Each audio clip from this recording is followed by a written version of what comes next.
Alright guys, TacticalRab again today. I hope you're doing well and enjoying your day so far. The drama continues in the OpTic camp with Priestahh back in for Hook, but lots of criticism being levelled the way of Kenny over the last few days, especially his reaction and his part to play in this whole saga. It seems the OpTic camp though are equating this situation to some capacity to what used to happen to Karma back in the day. Now the coach of the team, but when he was on the OpTic Dynasty back in the day, if the results didn't go their way, Karma was often the one getting scapegoated. Is Kenny in a similar situation? Are there some serious discrepancies between these two players, the way that things were back then and the way that things are today? Very much into your thoughts in the comments. Hit the like button if you enjoy. Subscribe if you're new as always. I greatly appreciate it. There was lots of comparisons here from that Super Bowl game last night to some Call of Duty stuff. This is looking like Ultra versus Subliners 2023 champs, says Miles. Of course, we know what happened then when Kismet said this is my trophy, that it was the swiftest 5-0 you're ever going to see. CDL Cards even tweeted this out, which was quite the throwback, really. I mean, this is what checkmate, hardpoint,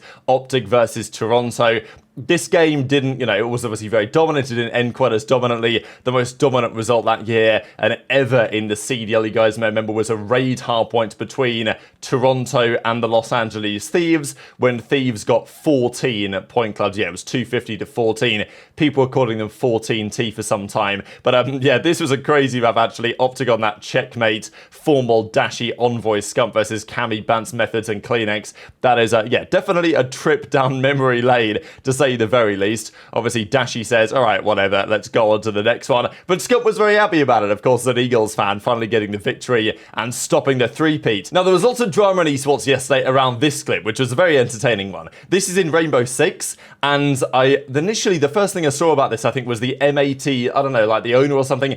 One of the M80 guys came out and said, like, this guy doesn't represent us, or like, what's he doing, what's he playing at, and all this. So, I mean, here you go, you got some beef. This coach, who's given it large for some reason, he was, I think the context behind this is, I mean, it's honestly like sensational esports stuff. Imagine this happened in the CDL, it would be absolutely fantastic work. But apparently what this guy was doing, it was like communicating with the team when he shouldn't have been during the games, and he got a couple of warnings for this.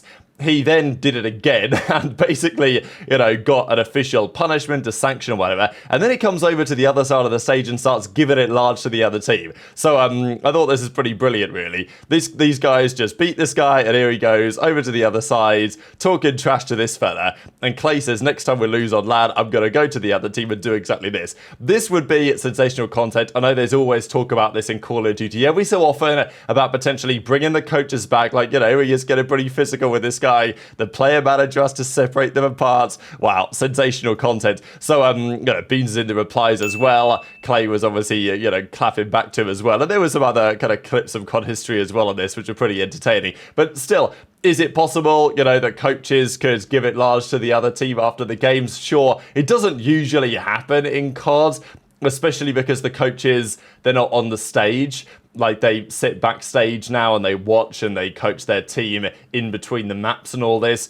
I know that many have asked for, and I understand this. I think even Kremp said it not that long ago, a couple of months ago maybe, probably even a few weeks ago at this point, that having coaches back on the stage, communicating with the pro players at all times, that would be interesting. Certainly having them up there. I mean, I do miss the days of, Mr. X talking trash. I mean, just copying X's trash talk on the other side of the stage. It was good times. You don't really get that anymore. It's only the players that talk trash, not the coaches. By the time the coaches have walked up there to the main stage, they've calmed down a bit. So yeah, the guy was mad because he basically, I think the other team got gifted a round because he was breaking the rules, and then he went crazy about it. So, congratulations. Let's talk about some of the CDL cards, because Clayster was on this Carolina roster last year. These were their cards for the stage. TJHaLy, I mean, what a career comeback from him. Sure, his KD in the hardpoint only a 0.95, but still, hill time per 10 looking good for the SMGs. And S&D, stellar from TJ. His first blood rate actually not that good, but he's not really the first blood guy sometimes, like Gwinn does a pretty good job of that. He does have more first bloods than anybody else, to be fair, but his rate isn't, if he can maybe improve that, then TJ will be even better than he currently is. His search, though, 0.83 kills per round, and the highest damage per round of any SMG in the entire league in Search and Destroy this stage. Even his control was really good. I mean, if you think about it, ticks per round, damage per 10, kills per 10, right up there. So very impressive stuff, I thought, from TJ. Gwinn had a good stage as well. I mean, he was okay on LAN. If you look at his numbers here, he had like a 1.03, 1.04 on LAN, but then again, they did make it kind of deep. They played some good teams. So I still think Gwinn will feel like he's got to level up a little bit on LAN, but he had a pretty good stage. Slasher started very well, but to be fair to Slasher, like a lot of the ARs were in a pretty similar position. Difficult to have too much impact when the SMG is as good as it currently is, and I guess when your other players are doing so well. Vivid's search, though, was really the letdown for them, but it didn't really usually matter because they were 14-7 in the mode anyway. And yeah, Vivid's, it was interesting for Vivid because he actually really turned up at the LAN, and we know that he plays with some pace, and that's usually going to be reflected quite well in lineman cards. This was very impressive, I thought, from Miami. If you look at their numbers this stage, you know, apart from Rancor, who had a really good stage with an 85 overall, they were pretty much mid. I mean, like, you know, lucky Real Metals, to say the very least, to be 75, 74, 72, that kind of ballpark. Their hardpoint was good, and that is worthy of credit. 13-10 this stage, but 8-13 in search. They lost a lot of game 5s. 5-8 in control. And still, to put together a run to get, you know, top 3, that I think is why teamwork is so important, chemistry is so important, and I think Real played a bit better than these cards suggest. I think it's just his control was woeful, so that's what kind of brought, at least in terms of impact, his KD was okay, but he was just like, their control in general was just pretty bad, Heretics, to be honest, but their hardpoint is good enough, and that's the thing, even if your search is a bit questionable, if you win a lot of hardpoints, you're going to get to the point where you're 2-1 up in a series going into a map 4 hardpoints, or even if it does go map 5, occasionally you're going to win it, as they did, for example, against, you know, the Minnesota Rocker in this tournament. So, yeah, pretty crazy, right? TJ having a 92 rated card. Not exactly what I was expecting going into the season, but a 92 for CJ, even a 91 for Shotzzy with the same plus overall based on their results this stage. I think they excluded the minor potentially. So, yeah, tweet your thoughts on that in the comments below. But one of the big dramas and debates of yesterday was around Kenny and the OpTic situation in general. We saw yesterday Kenny, a few minutes of him kind of breaking down some moments on stream, and look, at the end of the day, he's a player talking about what went wrong for OpTic. I do find it interesting how, you know, a lot of the time the fans say, oh, we want more, you know, people to be more open, talk about exactly what's going on, reveal everything from behind the scenes, and then when players do that and give their perspective, all of a sudden, you know, there's issues with it. But I do understand that people watched Kenny's stream and said, well, you know, was he just passing the blame? Should he have taken some more responsibility himself? You know, these issues that he had with the decisions that Hook was making on the map, fair enough, understandable. It's happened before with Hook. It may well happen again. But in this moment, you know, was it not in the favour of the team, or did it look good for Kenny to talk about these things on stream? Like, I like the transparency. I'm not going to complain about this type of stuff, but I understand why people had their perspectives either way.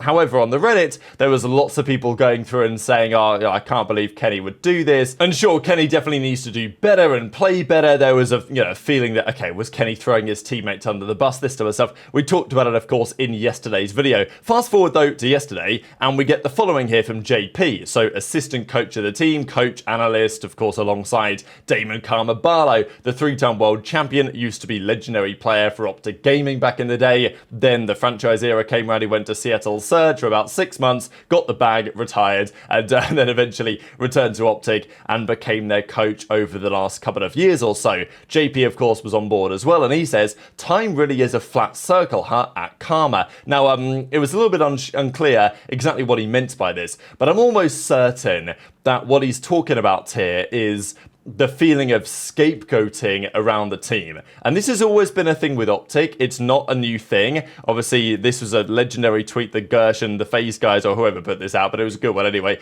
Dazen's last tournament win, 692. And you guys probably remember this tweet that was done last year, and the caption was something to the effect of, wonder who management will scapegoat this season. So this is always a thing with many teams, certainly the biggest teams in sports, and I think that it's absolutely been true for OpTic. In fact, probably every single OpTic team that has been formed over the last few years, we have had some discussion after that team has been formed on who the scapegoat is going to be when they lose. Now, sometimes they're going to win. They may win big, but you're not going to win all the time, and after the tournament in Madrid, there was definitely a feeling of, okay, well, who's going to take the blame? who's going to be the fall guy, who are the fans going to, you know, jump on, right, as potentially being the issue.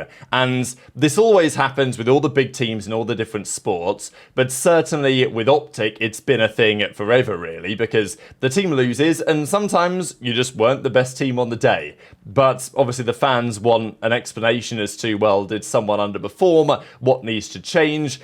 It's not always even the players. You know, I've seen obviously coaches get criticism, right, on various teams in the past as well. It's not just true for OpTic. But what definitely was true back in the day was that Karma was always the scapegoat, really, because back in the day, OpTic didn't have a coach. So it was Scump, Formal, Crimsix, or Karma, and Karma was the dirty work guy, right? The guy who wouldn't put up the greatest numbers, but was no doubt integral to the team winning. But it's not like Karma always had great events. He had his poor events in the process, but sometimes he was playing well, it's just his stats weren't great, and after the event was over, if OpTic didn't win, lots of the fans would be like, well, you know, Karma's underperforming, it's time for him to go. Like, not only was he the GOAT, you know, the 3-time champion, but also the scapegoat on many an occasion.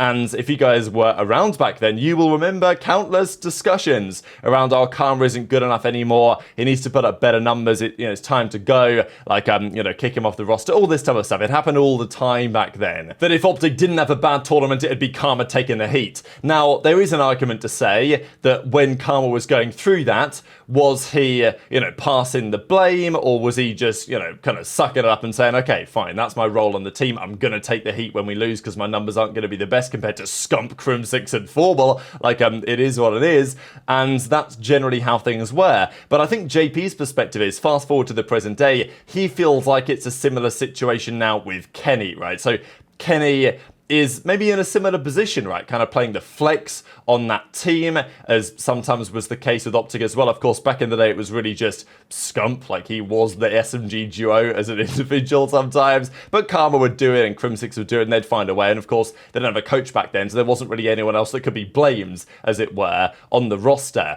But JP seems to believe, at least that's my read on this, that Kenny is going through a similar thing as to what Karma went through back in the day, when if they had a bad event, Karma would be blamed. This time it's now Kenny taking the heat of the fan base. Whether that's fair, whether you think Kenny's reaction to it has been fair as well, that is another matter for debate, but I do personally believe that Kenny also has value to the team beyond what people tend to see, in the same way that Karma did back in the day. Like, you know, dropping Karma would have been a big mistake, and in fact it was. They did it during World War II. They benched him, basically. They brought in the Dynasty with Methods and Octane. They came top 24 at the World Championship. They brought Karma back for Black Ops 4, and after they won the first event, they said, we should have never dropped you, David. I don't know what we were thinking. I'm personally of the opinion that if OpTic did the same today for Kenny, they would also regret it in due course, but equally, Kenny knows that he's got to play better, and it's understandable that I think, you know, some of the fans aren't very happy about the way that Kenny has, you know, responded to this situation over the last few days. But time will tell whether the team has made the right decision to bring Pred back into the roster and to get rid of Hook from the team. Very much interested in your thoughts, as always, and all this stuff in the comment section below. Hit the like button if you enjoyed, subscribe if you're new, take care, and I'll see you next time. Alright. What? Say something. Where's the camera? Don't touch the mic, bro. Don't grab my mic. Oh, no, sorry. Mr. Hector Rodriguez. Don't touch the mic. No, you like Wu-Tang Clan, why? Because they have multiple good songs, not just one good song. OpTic, they have one song. Let's go, OpTic. It's dead! That's how I got in trouble. What's up? His name is Shotzzy. He plays for OpTic. He get 4, he get 4, he get 4. His name is Shotzzy. He plays for OpTic, and he plays for the Green Wall. Hector, they need some new chants, bro.